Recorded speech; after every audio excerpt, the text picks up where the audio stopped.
Hey, everybody, welcome to a Thursday late afternoon, early evening edition, a pregame edition as well of the Glen Kuiper Show, All Giants. Hope everybody's doing well as we get set for game one of this big four-game series between the Giants and the Dodgers down in Los Angeles. Hope you're going to enjoy the show. I got a busy show, a lot of fun stuff that I think you're going to enjoy. Make sure you hit the like button. Make sure you join in the conversation with your comments. And most importantly, hit the subscribe button, tell your friends to subscribe, and let me know what you're liking or not liking about the show. That's very important to me. So this is what we're going to cover today. Obviously, we'll have a pregame or a preview of game one of this series. We'll show you the lineups, we'll talk about the rest of the series as well, who's pitching.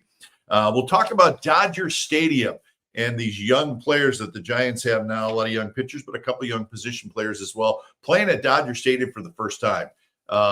Interesting place, very big, very loud, and it's going to be quite an experience for some of the young players. Talk about the center field position for the Giants moving forward, not necessarily this year, but into next year. And where does Drew Gilbert stand in that situation? Are we learning anything about the young man? I think that we are. Pennant race, we'll go over that as well. The Mets won today, but there's a couple other interesting things going on around Major League Baseball and some of the other divisions that I think just for fun, because we're all baseball fans, we should definitely keep an eye on. I'll let you know what that is.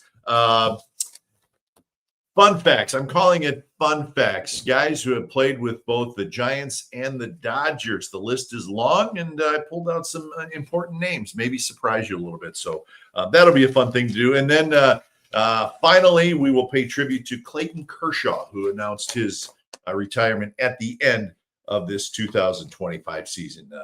An absolutely sensational career for Clayton Kershaw. So we'll talk about him in just a little bit.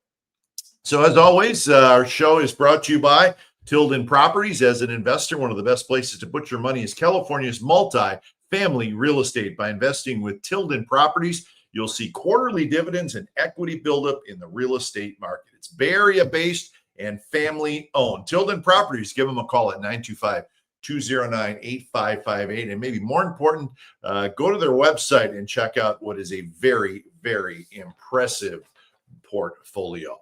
We're also brought to you by the Kehrig Real Estate Team. Since 1978, the Kehrig Real Estate Team has been helping families buy and sell homes across the Bay Area with a legacy of client-first service. Whether you're moving up, downsizing, or buying that first home, trust the Kehrig Real Estate Team to guide you home. Contact Mike Kehrig today for a free home sale or purchase consultation. The website is kehrigteam.com. The phone number is 925-548-4132. All right, it's time to get to our show. Giants and the Dodgers, game one of this big four-game series. It's going to be fun. It's going to be crazy. Dodgers are rolling along. Giants are just barely hanging in there. So it's going to be what's going to be an interesting 4 games down in Los Angeles. But let's talk about tonight, preview the game a little bit. Logan Webb is going to pitch for the Giants, and Yoshinobu Yamamoto is going to pitch for the Dodgers. So very good pitching matchup. Each one of these guys has faced this team very recently, as in last week. But let's start with Webb. The terrific season continues, although he has struggled a little bit as of late. But 14-10, tied for the second most wins in the National League. He's got the 8th best ERA. He's tied for second in strikeouts. He's tied for he is second in innings pitched, but only just like 2/3 of an inning behind Sanchez from the Phillies for that innings pitched lead. And I know that's important to Webb. So, the season all combined has been terrific for Logan Webb. He's just kind of limped a little bit these last couple starts, and knowing what happened the last time against the Dodgers, Webb not happy about that, I'm sure. Getting beat by the Dodgers doesn't sit well with anybody, and I know it doesn't sit well with Logan Webb. So we'll see how he does tonight. Yamamoto, 11 wins, 8 losses. He's got a good ERA at 2.66. That's 3rd best in the league. He's got 187 strikeouts and 162 innings. The Giants have seen him struggle, and they've seen him at his best this year. He's made 3 starts versus San Francisco. Remember the first one? It was a Friday night at Dodger Stadium, and he just didn't have it. He gave up 5 earned runs in 4 2/3 innings. Giants won that game, and Logan Webb was the winning pitcher. But He's made 2 starts against the Giants since then, and he has been sensational. In those 2 starts, just 4 hits allowed in 14 innings pitched. And one of those starts was last Friday night when he was just dominant. But the Giants won the game on the Bailey Grand Slam. But Yamamoto he's been pitching great as of late. He's a true ace now, and it'd be interesting whoever the Dodgers play in the first playoff series where he would slot. Would he be the number 1 guy? Maybe. That's how good he has been. So not an easy chore tonight, but the Giants, I have a feeling, will get a good start from Logan Webb. Will it be enough against Yamamoto? We shall see. But it's going to be a crazy atmosphere tonight and all weekend long down at Dodger Stadium, with the Dodgers fighting the Padres for the National League West lead, and the Giants just hanging in there. Really can't afford to lose. I mean, they got 10 games left, the Giants. I don't know. Maybe you could afford to lose 1. So that's the situation they're in. But they are still alive. Giants are 3-6 against the Dodgers this year. They have had a tough time against LA really for a while now. But the 3 series that these 2 teams have played this year all have they've all ended the same way.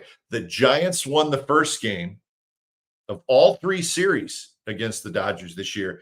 The Dodgers came back and won game 2, and then they won the series by taking game 3. All 3 of the series have been that way. So we'll see if that changes at all tonight. In LA, listen, the offense is rolling now. Giants saw it last week. So nothing easy when you play this very, very talented Dodgers team. Couple of matchups to watch for right before I give you the lineups. And Logan Webb, as we said, has in his career has struggled some against the Dodgers. And there's 4 guys in their lineup that have really good numbers, and that's what you need to watch for tonight. Freddie Freeman is 16 for 46 against Webb. That's a 348 average with a home run. Mookie Betts, it's just been one of those things, man. He is 16 for 42 against Webb. That's a 381 average with a couple of home runs. And then Teoscar Hernandez is 7 for 19. Ohtani is 7 for 19 with a couple of home runs. So this Dodger lineup is very powerful, and those 4 guys have had a fair amount of success against Logan Webb. So, we'll see. We'll see if Webb can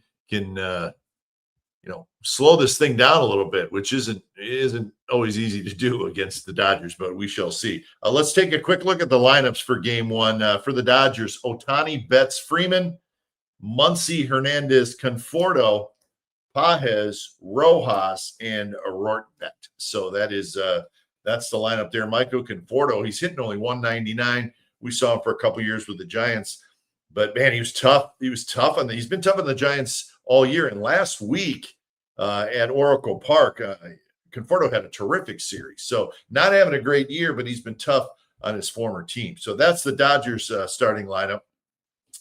For the Giants, it'll be Ramos, Devers, Adames, Chapman, Eldridge, Schmidt, Lee, Bailey, and Gilbert. So Bryce Eldridge is in there hitting 5th and DHing, and Gilbert in right field batting 9th. A couple of the rookies that are in there, and we'll talk about what they're getting set to experience at Dodger Stadium in just a little bit. So that's what's happening tonight, game 1 of the series, and then tomorrow it'll be Robbie Ray and Clayton Kershaw, and we'll get to Kershaw and his announcement retiring at the end of this season. But we do know that tomorrow night will be Kershaw's last regular season start at Dodger Stadium. That is a big, big deal. So talk about some added drama and some added cinema. That'll be tomorrow night, Ray and Kershaw. And then Saturday and Sunday, Giants have not announced a starter. The Dodgers will have Glasnow on Saturday. And then Emmett Sheehan, a right-hander who's had a good year actually for the Dodgers, he's going to pitch on Sunday. So we'll wait and see who the Giants send out there, for that 2-game series. So that's tonight, and that's what's the rest of the series. And we'll just see how it goes and keep our fingers crossed. So second segment, let's talk about Dodger Stadium. Third oldest ballpark in all of baseball. It opened in 1962. Remember, that was the season where the Giants came back on the Dodgers and won or tied it, and then they had to have a 3-game playoff at Dodger Stadium, and the Giants won and then went on to the World Series. But so that ballpark built in 1962. Fenway Park is the oldest. Wrigley Field is the second oldest. They go way back to the 1910s. And then it's Dodger Stadium. So this place has been around for 62, 63 years. I think this is its 63rd year. And it looks great. I don't know when you guys have been down there last, or if you've ever been down there. It's a beautiful ballpark. They really do a great job of keeping it clean. And they've done a lot of renovations in the last 7-8 years. I know the outfield is all different, behind the bleachers. That's a whole new thing. It's very cool back there. They've changed behind home plate. They did that a while back. And then underneath the club, I know the visiting clubhouse used to be super, super small. I remember walking through there and I was like, wow, this is really small. But that has changed. The visiting clubhouse is much nicer now. They've probably tripled the size of what it used to be. So a lot of updating done to Dodger Stadium, but it has worked. Broadcast area, the broadcast booths are okay. I know doing games down there, they're a little crowded, the broadcast booths, believe it or not. But you got obviously you're looking out at Dodger Stadium and the hills, and so it's pretty. But it's just an okay place as far as doing a game from. And I will say this, and I know my brother Dwayne, he's just about had it doing games at Dodger Stadium. And the reason is if you look in center field, there's a giant speaker. I mean, it's massive, right? It's like half the size of a scoreboard, it seems like. Well, that speaker, it points right, obviously, at the field, and it's super loud there. They play music extremely loud. And you could ask any broadcaster in baseball who has done games at Dodger Stadium, is it really loud there? And they will say it's absolutely loud. It's too loud. You go out of there and you almost have a headache because it's just bang, bang, bang. It's the whole game. It's very loud and it's coming right at you. That's just that's part of the drill if you're down there broadcasting a game. But anyways, all in all, a beautiful ballpark, and it's huge. Largest capacity in Major League Baseball, holds over 56,000. You think about Oracle Park, home of the Giants, 41,000. So it holds 15,000 more fans than the Giants ballpark. It's a massive structure, and they pack it in, obviously. And this is where I'm going with this. The Giants have a couple young players and a whole group of young pitchers that are going to experience Dodger Stadium for the first time tonight. And not only are you playing at Dodgers, it's the Giants and the Dodgers. It's a weekend. It's a big deal. It's pennant race right down in the end, and the Dodgers are fighting to hold on to first place. It's going to be it's always kind of a crazy atmosphere there. Like I said, it's loud and there's 50,000 people. But to experience that for the first time, I think is going to be really interesting, especially for like a Drew Gilbert, who's playing right field tonight. Eldridge DHing, but he's going to be out there for the first time. It's quite an experience, and it's safe to say it could be a little bit intimidating. 55,000 people there. Listen, will there be things said to Drew Gilbert that he probably doesn't want to pass on to his family members? Yeah, I would guess that. That's going to happen in any ballpark, but there's 56,000 people there tonight, or something close to that. And it's interesting. Mike Krukow has talked about this many times on the Giants telecast, how Dodger Stadium, it's so massive. It has 5 decks. If you're standing in center field or anywhere in the outfield, anywhere, right, as a defensive player, and you look, there is 5 decks to Dodger Stadium. Most places have 3, right? But it's 5, and they're big. And that's why this structure, it looks so massive. But if you think about it, and if you've ever been there, the 5 decks, there's the lower level, and then there's kind of another level that's still a really nice seat. So that's 2 levels right there. And then you have the broadcast level, and then you have the broadcast level and the suite levels are all the same. And then there's the upper deck, which is the fourth level, is huge. It's a massive upper deck, tons of seats. But then, if you remember, if you've ever been there, from dugout to dugout, so kind of behind home plate, there's a fifth deck that doesn't go all the way around, obviously, but it is the fifth deck. So if you're a young player or you're a rookie, I mean, Drew Gilbert tonight's going to be you're going to look up, and 3 months ago you were playing in a one deck stadium. Now you're playing in a 5-deck stadium. How crazy is that? How could you not, as a rookie, the first time, how could you not just stop and just look and go, holy smokes, this is unbelievable. On top of that, it's the atmosphere, it's the vibe, it's a loud place. So I guess my point is it's going to be quite an experience for any rookie, but in this case, the Giants rookies. And a lot of those pitchers down in that bullpen, some of them are here for the first time, seeing Dodger Stadium for the first time. So it'll be an experience for them if they get in the game as well. So it's quite a scene down there. And I know, the joke is always, Dodger fans get there in the third and leave in the seventh or the eighth. And there is some truth to that, but still, it's a fairly crazy place with that many people. So we'll see how the young guys do tonight. We'll see how Gilbert does. We'll see how Eldridge does. But it's going to be certainly quite an experience for them. And if you have never been to Dodger Stadium, and I would imagine most of you guys have been there and at least a couple times for a series or something, you got to know what I'm talking about. But now you're 10 games left in the season, and stakes are high for everybody, and for the Giants. I mean, they really can't afford to lose any more games. So interesting stuff, but I kind of wanted to kick that around, and was thinking about these young players today, and especially Gilbert, because he's going to be in the outfield. So he's going to be jogging out to right field for the first time. And that's got to be quite a feeling. So let's check some of the comments so far. All right. Yeah. Rick Brown says, Bryce's first tournament against Yamamoto. Wouldn't that be something? That would be something. We'll see. He did say, I want to hit a home run. I want to kind of quiet this huge crowd. He said that, I believe, back in spring training. So, we'll see. We'll see. But if nothing else, great experience, for the kid. So let's check out this one. Also, the day that Kershaw has announced his retirement, not sure how that will affect the atmosphere, but certainly will have an effect. Yeah, I mean, especially tomorrow night, when he's pitching tomorrow night, that's going to be pretty cool.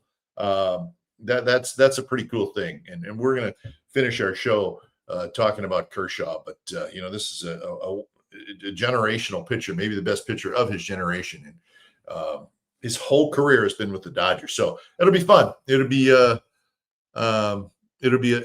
fun weekend, whatever happens, but a lot of good baseball. So, so make sure you get your comments in. We want to hear from you. And we're going to shift gears now to something I was thinking about last night and yesterday watching the crazy game where the Giants won in Arizona, a game they obviously had to win. And so it got me to think about Drew Gilbert. And he played center field, made a couple nice plays. He's played a little bit of center field for the Giants, but mostly in right field. And I think the main reason there is Lee's in center, and there's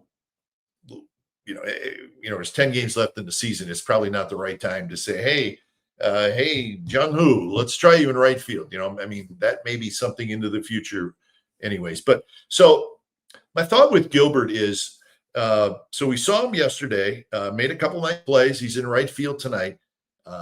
But he's made 22 starts this year for the Giants. Tonight will be 23. 18 have been in right field. He has started 4 games in center field. But when you look back at his minor league career, and even going back further at the University of Tennessee, all 3 years in college, he was a center fielder. And most of his minor league starts since he's got to professional baseball have been as a center fielder. The scouting report on him when the Giants got him was that he is a very, very good defender. Well above average outfielder, which I think is probably one of the things that the Giants that made the Giants attractive, or they were attracted to him, was because it sounds like, at least, and we're seeing it a little bit, that he has a chance to be a terrific outfielder. So now my question is, moving forward, and we do that a lot. You want to look ahead to 2026. Where does Gilbert fit in here? And I know we may not have enough of a sample size, and he's going to play a lot in the final 10 days, but that still may not be enough of a sample size. We don't know. But I do know the Giants like him a lot, and they're giving him a shot here. It may not be in center field right now, but what about next year? Is he let's say that we all think offensively there's enough, at least as a platoon player. Hopefully more. You want him to be an everyday player, but is he a better defensive option in center field than Jung-Hoo Lee? And this is at no way a criticism of Jung-Hoo Lee. I actually think Jung-Hoo Lee is a pretty good center fielder. I don't think he's a Gold Glove center fielder, but I think he's an above average center fielder. He's fundamentally sound out there. He does a pretty nice job. Occasionally, a route gets a little weird, but not much. I mean, he's pretty good out there, and I think that's a fair assessment. But does Gilbert have a chance to be a better defensive center fielder? Because next year, the Giants, and I've said it 20 times on this show at least, they need to improve their outfield defense. Okay, so, well, what are you going to do? How are you going to do? You got Leons. Well, maybe are they a better setup defensively if you had Gilbert in center and maybe you moved Lee to right field? I mean, I don't know. That's a possibility. If you can play center field, you can play right and left. But who is the best defensive center fielder that you think the Giants may have when spring training starts next year? Is it Gilbert? And if it is he the center fielder, at least in a platoon situation? And are you comfortable saying to Jung-Hoo Lee, listen, we think we're a better outfield with Gilbert in center and maybe Jung-Hoo Lee in right? I don't know. But I think it's something to definitely think about. I mean, we don't know if the kid's going to hit, but he gives you a pretty good at bat, at least what we've seen in the a little over 20 games that he's played. And we'll keep a close eye on that. He doesn't look overmatched to me. Does he look overmatched to you guys offensively? It doesn't necessarily. I mean, it's tough when you just get to the big leagues for the first time. But I don't know that he's necessarily overmatched. Seeing good stuff like big league stuff for the first time, it's not easy to hit. But there's something there defensively that I like about him.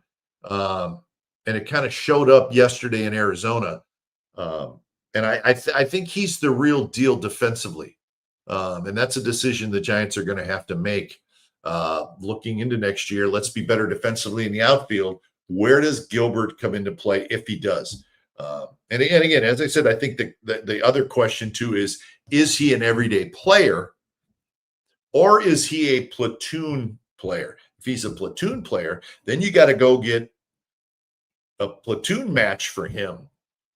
And you want that guy to be good in center field. So, we'll see what happens. But I think it's definitely a conversation that's going to be had multiple times in the Giants front office, as we move forward into the offseason and into what's going to happen next year. And how can they become a better team? And how can they become a better team defensively, which I think is very important. So anyways, food for thought. Drew Gilbert, is he the center fielder in 2026? We shall find out. All right, let's move ahead to some fun pennant races. There's only 10 days left in the season, folks. And it's getting interesting, as we know. But it's not just in that in the National League race that we're watching, but we'll hit on that first. But there's some stuff going on in the American League that I'm looking forward to watching in the final 10 days. But National League, the Mets won today. They beat the Padres 6-1. So the Padres are now 2.5 games behind the Dodgers in their fight for first place in the National League West. So Dodgers 2.5 game lead, 10 to play. So they probably feel like they're in a decent spot. So the Mets win. Let's see, the Reds are playing right now. The Reds are playing. Reds are leading 1-0 over the Chicago Cubs. That game in the top of the sixth inning already. And it looks like Hunter Green actually has a no-hitter going in the sixth inning. Yes, he does. So the Reds are winning.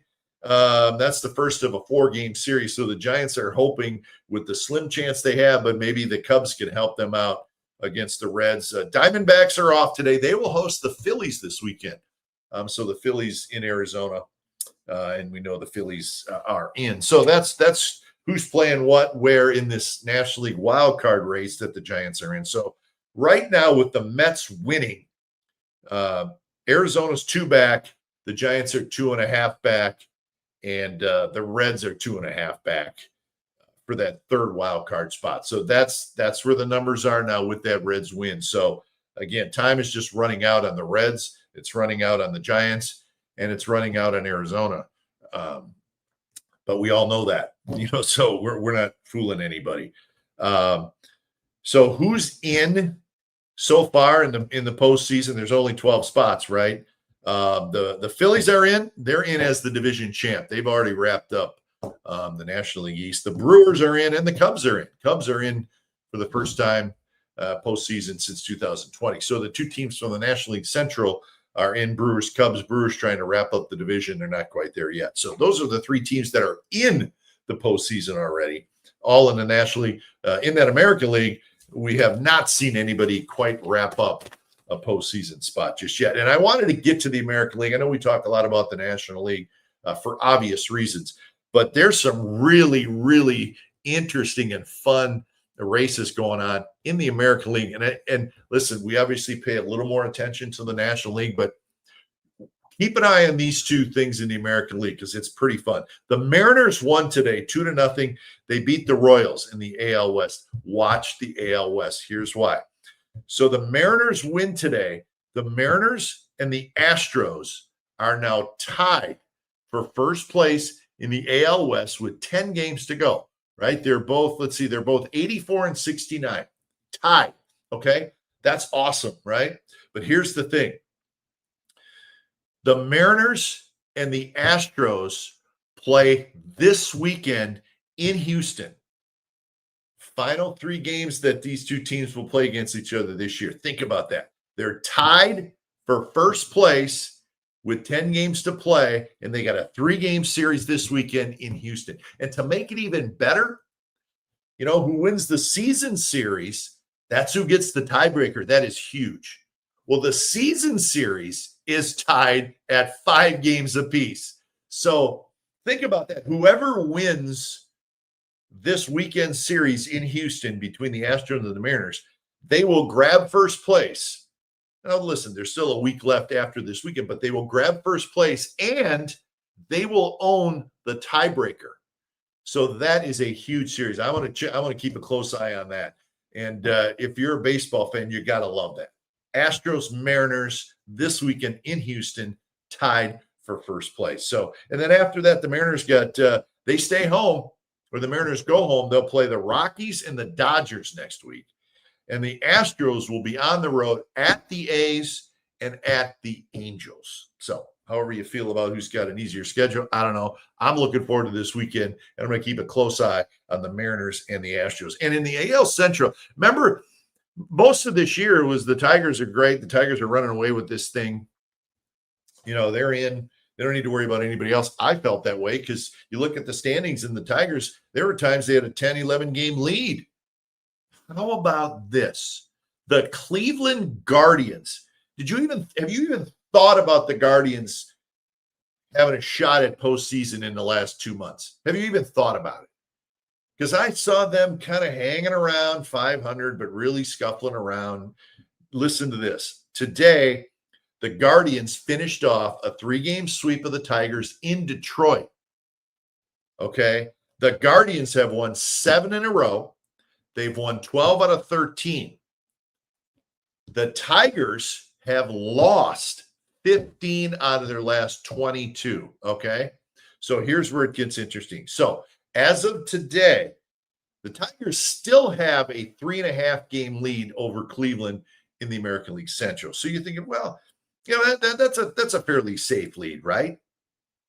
But here's the deal.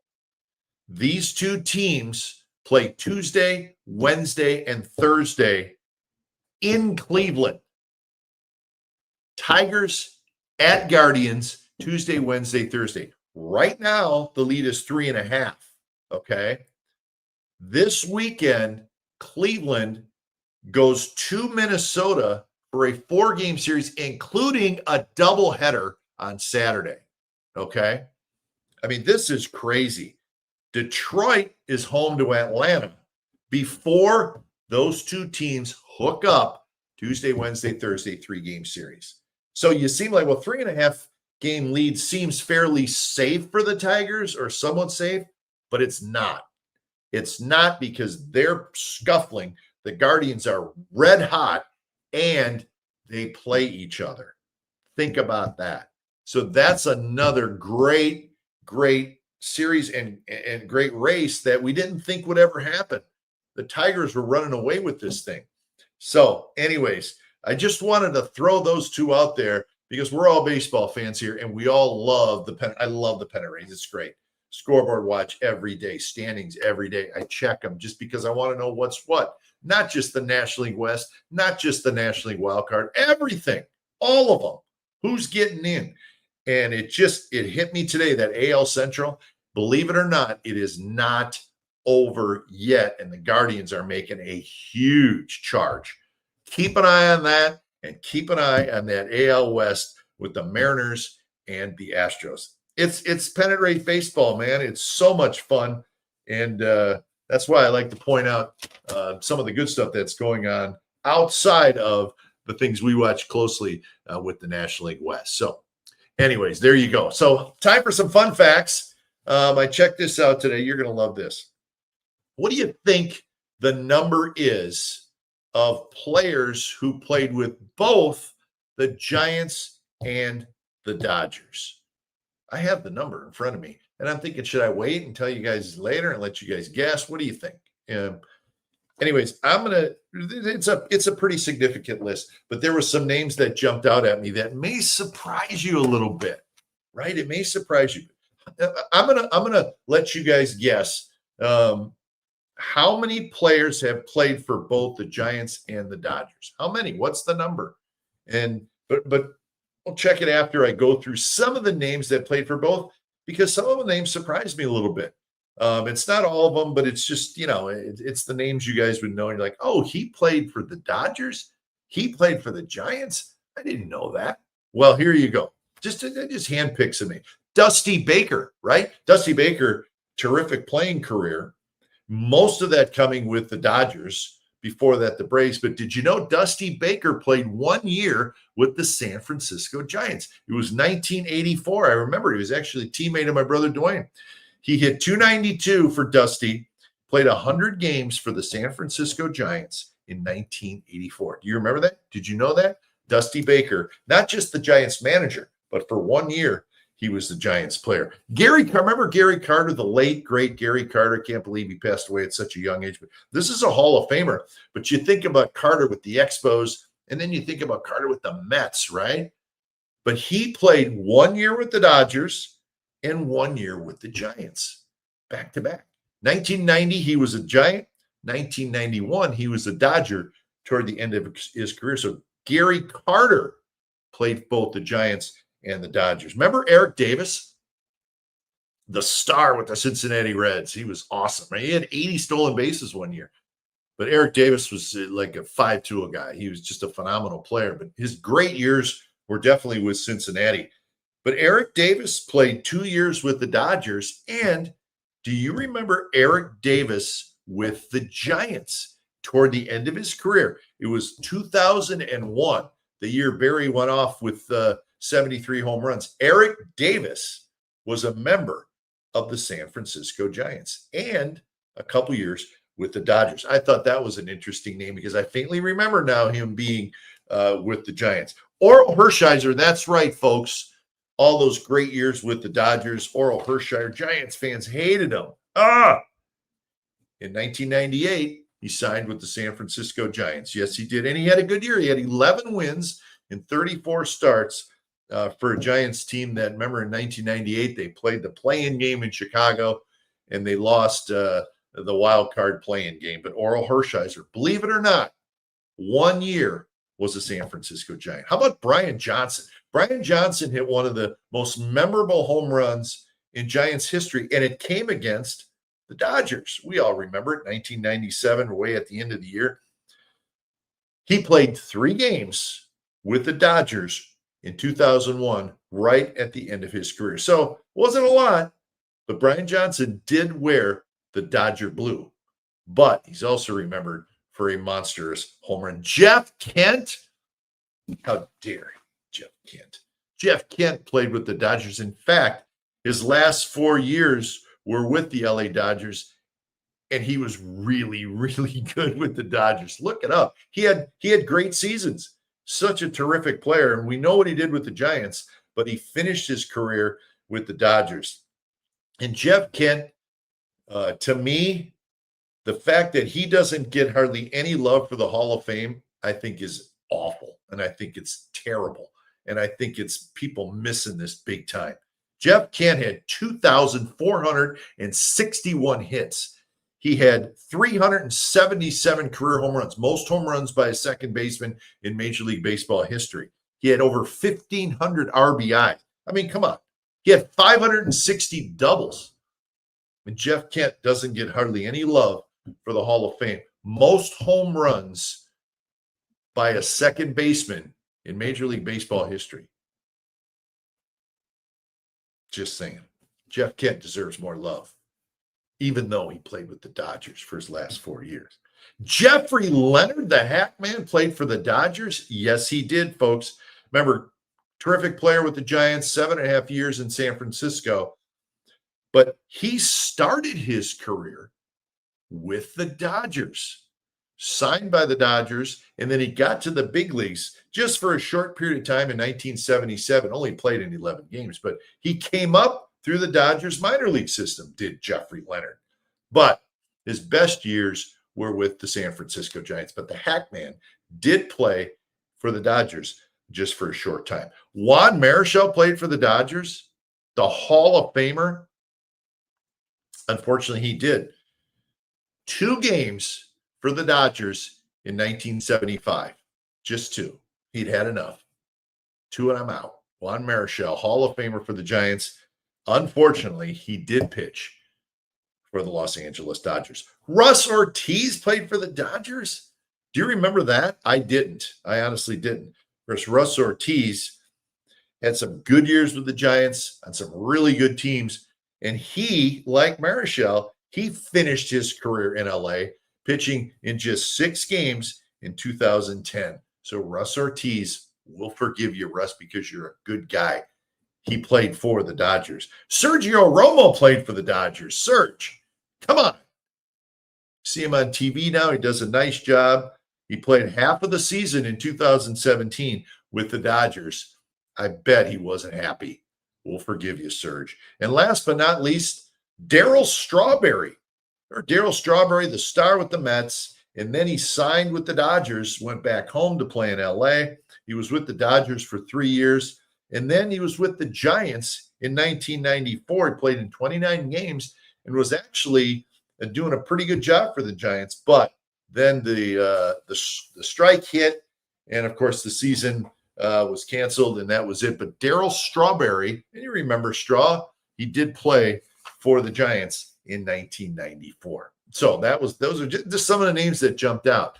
But so now my question initially was, how many players have played for both the Giants and the Dodgers? I have the number. I want to see if anybody threw any guesses out there. Let's see. Jay Farrell says, wasn't it Eric Davis who played through cancer treatments? You know what? I can't say that I remember that exactly. It may be true. I'm not sure, but it was 2001 when he was with the Giants. I don't want to make any guesses on that. That's too serious stuff there. But I do know that Eric Davis was one of the most exciting players in all of baseball when he was with the Cincinnati Reds. So, the number of players that played for both the Giants and the Dodgers, 120. 120 big leaguers played for both Giants and Dodgers. So remember that number. Throw it out there to your buddies as a trivia question, see if they get it. But 120, that's a lot. And some of those big names, and some of them, I guess you'd be surprised because you just didn't think that they played for one of those two teams. But one guy who has played with the Dodgers and not the San Francisco Giants is Clayton Kershaw. And he announced today that at the end of the season, this season, he will retire.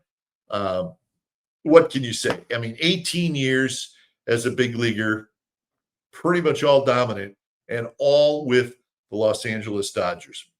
I mean, the list of accomplishments is very long. 3 Cy Youngs, a couple of World Series titles. He was an All-Star 11 times. He won the National League MVP in 2014. And you're thinking, well, a pitcher winning the MVP, I don't know what happens. Eckersley did it, and but in 2014, Kershaw was 21-3 with a 1.77 ERA. That got him the MVP award. Listen, what can you say? He has tormented the Giants for 18 years. He was tough to beat, man. He was really tough to beat. He made 60 starts against the Giants. He'll have one more tomorrow night. He was 60. He was 60 starts. He was 27-16. And you know, my first thought when I saw those numbers, I said, the Giants beat him 16 times. I don't remember that at all. Okay, 27-16 against the Giants, and at Oracle Park. Remember, he'd come in there, and it was like, oh man, here we go again. He was 15-7, but his ERA was 1.84 at Oracle Park. A Giants nemesis, but you know what? A really tough guy to cheer against, even though he was with the Dodgers and he was really, really tough on the Giants. But Clayton Kershaw, from all accounts, everybody will tell you, is one of the all-time great guys in Major League Baseball. You can see it when he gets interviewed. There's a warmth to him. There's a sense of humor to him, but there's also, you can tell it burns deep that he wants to be good. And not only was he good, he was great. He was one of the greats. In fact, he may have been the best pitcher of his generation. I think that's a pretty fair assessment.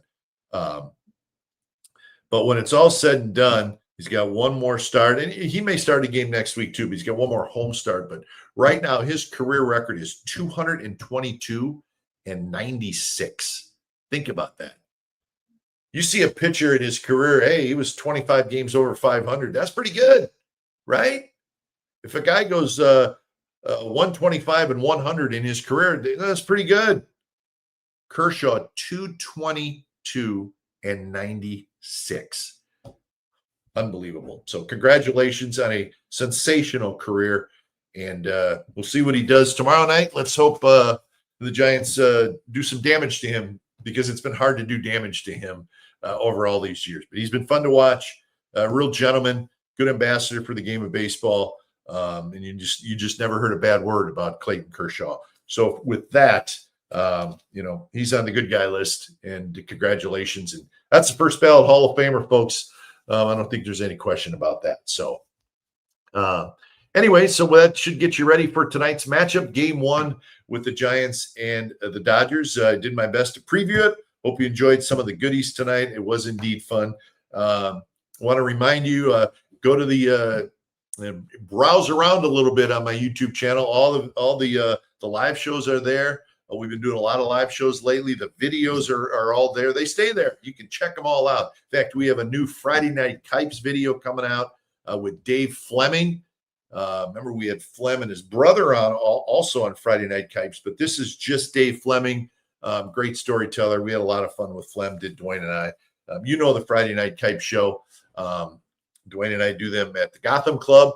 We got one more after the Friday night game next Friday night. So the audio only when we put them on my YouTube channel, but it's super fun, great stories. And we have a new one coming out. It should be out tomorrow with Dave Fleming. So make sure you check that out. Make sure you check out all the good stuff on the channel. And I certainly hope you're enjoying it. So that's it for tonight's show. Let's get back to our sponsors one more time, starting with Tilden Properties. By investing with Tilden Properties, you're going to see quarterly dividends and equity buildup in the real estate market. They do it by purchasing multi-family apartment complexes. And it's the way to go. Bay Area-based, family-owned Tilden Properties has been building investment wealth in a big way for their clients since 2008. Give them a call at the phone number or go to their website at tildenproperties.com. And we're also brought to you by the Kehrig Real Estate Team.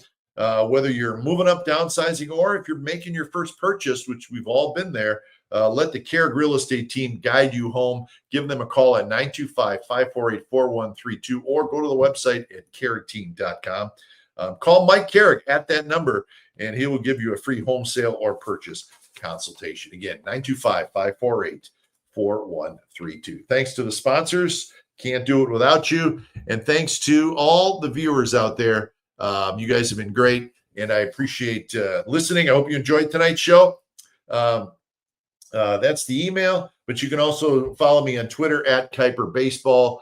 And so lots of good stuff going on, and we'll be back with you later on this weekend. See how the Giants and Dodgers series is going. So good luck tonight. Hope you enjoyed the show. We'll see you in a couple days on the Glen Kuiper Show, All Giants. Have a good one, everybody.